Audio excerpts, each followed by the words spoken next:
The night is still, too still. Not even the whisper of wind through the trees, and then it comes. A sound that freezes the blood and raises the hair on your neck. A wail starting low and building to a shriek, so piercing it seems to tear through the fabric of reality itself. But there's nothing there, nothing visible, at least. What you've just experienced is the Banshee, the most infamous of death's harbingers. But she's far from alone in her grim duty. Throughout human history, across every culture, there have been signs, symbols, and supernatural beings believed to foretell the coming of death. From the ancient Celtic Banshee to the Slavic Zorya, from common ravens to the ticking of clocks that suddenly stop. And these warnings have terrified and fascinated us for generations.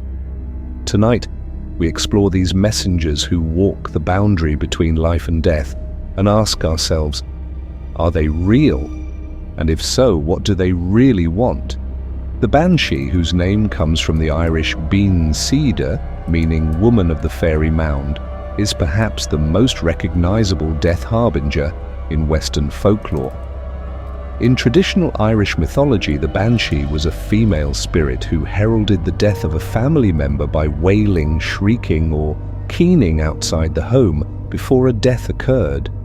Originally, these spirits were believed to be attached to 5 major Irish families: the O'Neills, the O'Briens, the O'Connors, the O'Gradys, and the Kavanaghs. Later, as Irish families migrated and bloodlines mingled, it was said that any family with an O or Ac in their name might have a Banshee attached to their lineage. The appearance of the Banshee varies widely across different accounts. Sometimes she appears as a young, beautiful woman with long, flowing hair. In other tales, she's a withered old hag with red eyes from endless weeping, or a pale lady in white floating above the ground. Some describe her cloaked in a grey shroud or wearing the burial clothes of the person whose death she foretells.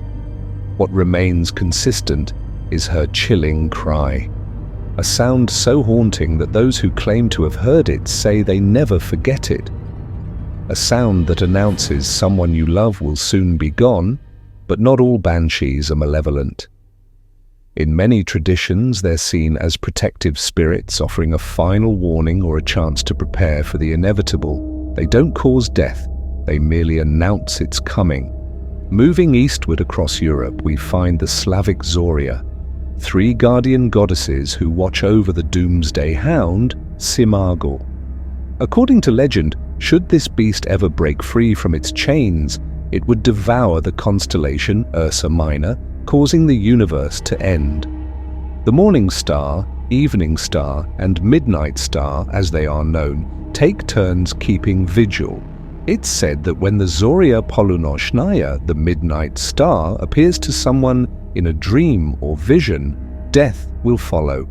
Unlike the Banshee, who announces death with sound, the Zorya's appearance is silent, a solemn female figure draped in midnight blue, eyes reflecting the stars themselves. The Norse had their Valkyries, warrior maidens who chose which soldiers would die in battle and escorted their souls to Valhalla. They didn't merely predict death, they selected it. Imagine looking up from the chaos of battle to see a shield maiden on a flying horse pointing directly at you. Your fate would be sealed in that moment. Not all harbingers of death are female, however. In Greek mythology, Charon was the ferryman of the dead, transporting souls across the rivers Styx and Acheron to the underworld. It was said that those near death might catch a glimpse of his boat approaching the shore, ready to carry them away. In many Mediterranean cultures, the hooting of an owl near someone's home was considered an omen of approaching death. The Romans in particular associated owls with witchcraft and death. The poet Ovid once wrote, "The screech owl's sinister wings bring ill omen to mankind." Perhaps most famous of the avian harbingers is the raven. These intelligent birds have been associated with death across numerous cultures, from the Celtic goddess Morrigan, who often took raven form, to the Norse god Odin's ravens Hugin and Munin, to the Tower of London. Ravens whose departure, legend says, would signal the fall of Britain itself. Edgar Allan Poe immortalized this connection in his poem The Raven, where the bird's repetition of nevermore served as a reminder of permanent loss and death's finality. Ravens and crows often appeared on battlefields and execution grounds, seemingly waiting for death, reinforcing their reputation as death's messengers. But death omens aren't limited to supernatural beings or animals. Sometimes they're embedded in the fabric of everyday life. The sudden, unexplained stopping of a clock was widely believed to signal a death, particularly if the clock stopped at the moment of someone's passing. In Victorian England, covering mirrors in a house where someone had died was partly practical, to avoid vanity during a time of mourning, but also born from the superstition that the soul of the recently deceased could become trapped in the mirror's reflection. In some parts of rural America, a bird flying into a home through a window or door was considered a sure sign that someone in the household would soon die. Similarly, a picture falling from a wall without explanation was taken as an omen that the person in the image, or someone close to them, would soon pass away. These beliefs weren't merely superstitions, but ways for our ancestors to process and prepare for death's inevitability. They provided frameworks for understanding the unpredictable nature of mortality. But what about modern harbingers? Has our scientific understanding of the world eliminated death omens? Not entirely. While we may not believe in banshees or death-predicting birds, we've found new ways to anticipate death's approach. Some hospice workers report that patients near death often describe seeing deceased loved ones in the room with them. These visions typically bring comfort rather than fear, suggesting that perhaps death harbingers weren't always meant to terrify. Medical science has documented what's known as the death rattle, a distinctive sound produced by someone in their final hours as breath passes through mucus-filled airways. This sound, while having a physical explanation, serves the same function as the banshee's wail. It warns those present that death approaches. Even animals seem to have an uncanny ability to sense approaching death.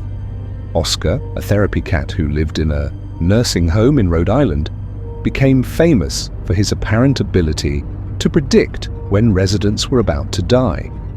He would curl up beside them in their final hours, providing comfort in their transition. Scientists speculate that Oscar might detect biochemical changes imperceptible to humans. What these modern examples suggest is that perhaps death harbingers aren't supernatural at all, but rather natural phenomena that our ancestors, lacking scientific context, attributed to the otherworldly. The banshee's wail might have been the wind through particular geographic formations.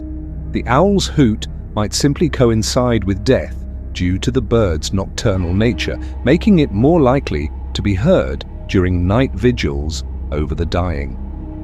But even with these rational explanations, the question remains: why are we so drawn to these stories? Why do harbingers of death persist across cultures and throughout time? Perhaps it's because death remains the great unknown. Despite our advances in understanding the physical process of dying, we still cannot know what lies beyond.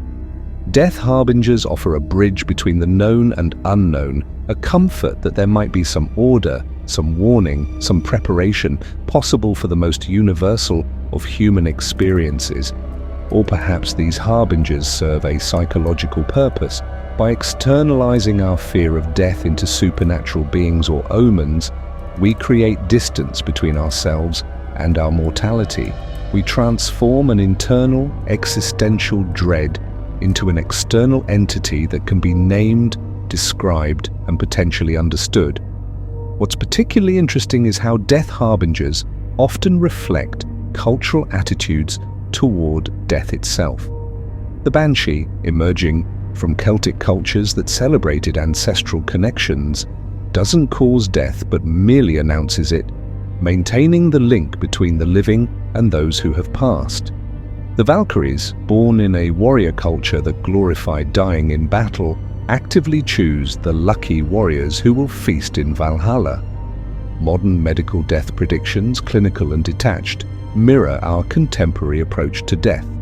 Something to be measured, managed, and medicalized rather than embraced as part of a spiritual journey. But regardless of how we conceptualize them, death harbingers serve as reminders of our mortality. They whisper, or sometimes shriek, that life is finite, that our time here is limited, that we should value each moment because the Banshee may wail for any of us next. So the next time you hear an unexplained sound in the night, or notice a raven watching you with peculiar intensity, or find a clock inexplicably stop, perhaps pay attention. Not out of fear, but out of respect for the ancient human tradition of acknowledging death's approach, preparing for it, and living more fully in the face of life's impermanence. After all, these harbingers don't bring death. Death comes to us all eventually. They simply remind us of a truth we often prefer to forget, that our time here is precious precisely because it is limited. And in that reminder lies their true value, not as supernatural terrors, but as ancient wisdom passed down through generations, urging us to live well while we can. Other harbingers exist, but whether we're brave enough to hear their message.